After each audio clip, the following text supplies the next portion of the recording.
What's up, class? Sorry I can't make it. You can probably hear in my voice that I'm not doing very well, but the show must go on. Okay, this is going to be short and sweet and hopefully straight to the point.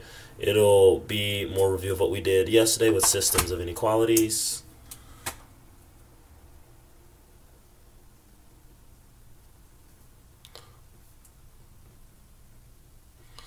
Okay, and I want to graph an example. So, I'm going to put up an example here. Okay. That's positive 3y minus 9x is less than 6.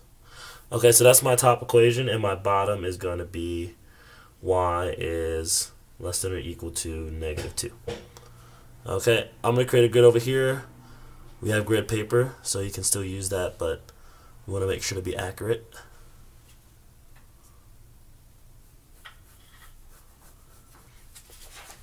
Alright, so the big difference is with this top equation right here, it's not like the ones we dealt with yesterday because y is not by itself.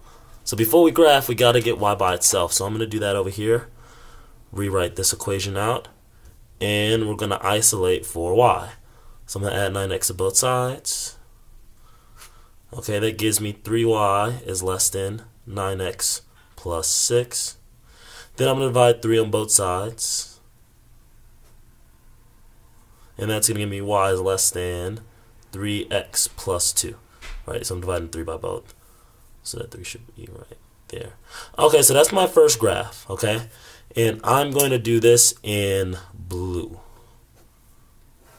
Okay, so y equals 3x plus 2. Let's worry about the inequality sign later. I need to start at 2, and my slope is going to be up 1, 2, 3, and over 1. Okay, so I always start at 0, 2. That's my y-intercept. Then I'll go up 3 and over 1. I've run out of space here, so I'm going to go down 3 and to the left 1. Down 3 and to the left 1. Down 3 and to the left 1 more time. And I'm going to draw this line to my best ability. Hopefully it comes out decent. You get the point. It's got a line with a negative slope. It's going to go through 0, 2. Okay. Now, before we start shading this right, we talked about the instructions. First thing we should always do, 1, get y by itself. Okay. Second step is graph lines. Then the third step after we do that, shade in inequalities.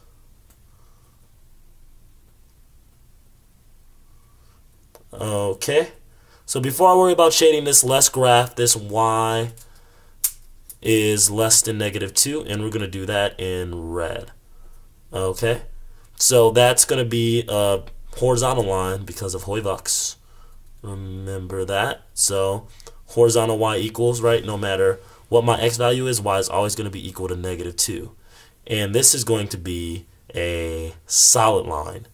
And for this blue one, I made this mistake. This should be a dotted line. Sorry. Okay, so if you already put this in, make sure it's a dotted line. Okay, hence why it looks so funky. For the red one, it's going to be a solid line because I have the equal sign under it. So I'm going to start at negative 2 and just draw a straight line across. Okay, so these are my two lines. Okay, and now I'm going to get to my shading. Hopefully these colors help. Alright, so I have y is less than 3x plus 2. So I'm going to be below the line, okay? So when you think below, you can think to the right, you can think under. It's got to be under. So what I'm going to do now is I'm going to shade this part vertically under the curve in blue. Okay? And as we can see,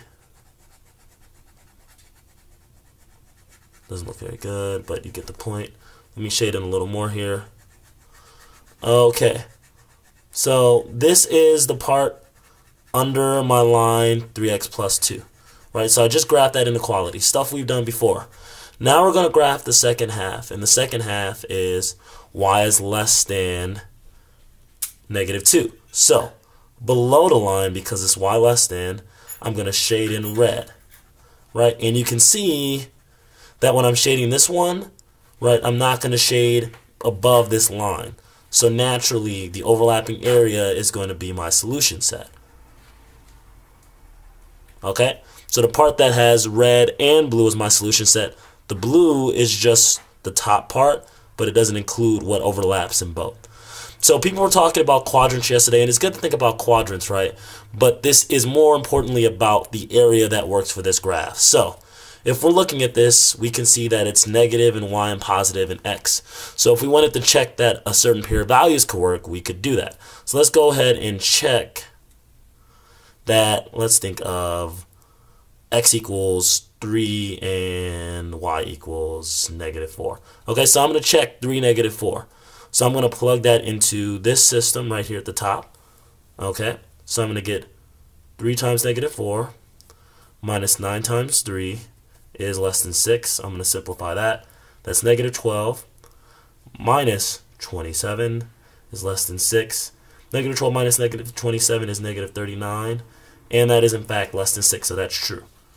Okay, let's draw a line there. Let's do it for the second one. Well, y is just -4, and -4 is less than -2. So that also works. And if I actually plotted that point, 1, 2, 3, and -4, we can see that that's actually going to fit in this area where both are shaded. Now, if I tried something else, for example, let's say I tried something that looks like it's out of the range. So let's keep x is equal to 3, but instead use y as +4. Okay, so I'm going to check 3, +4. Okay. And let's do the same thing with the top equation. 3 times 4 minus 9 times 3 is less than 6. Okay, so now I'm going to get 12 minus 27 is less than 6. Okay, this one actually works too, so let's take a look. This gives us -15 is less than 6. Well, that's true, that's good. One of the two can work. Let's check this second one to see if it works. So we're going to use y is less than -2. Well, y is just 4. 4 is greater than -2, so 4 is less than -2 is not true. Okay, so we can say 3, 4 is not in the solution set. For the one above, I didn't say this, but we can say that 3, 4 is in the solution set. Okay, so that's it. I realized yesterday may have been a bit shaky, but I know we know how to do this because y'all did well on this part when we did it 1 at a time. So now all we're doing is 2, and we just got to make sure that our steps and processes are in order. If you do that, this should always work itself out. Okay? Have a good day, y'all. Miss you.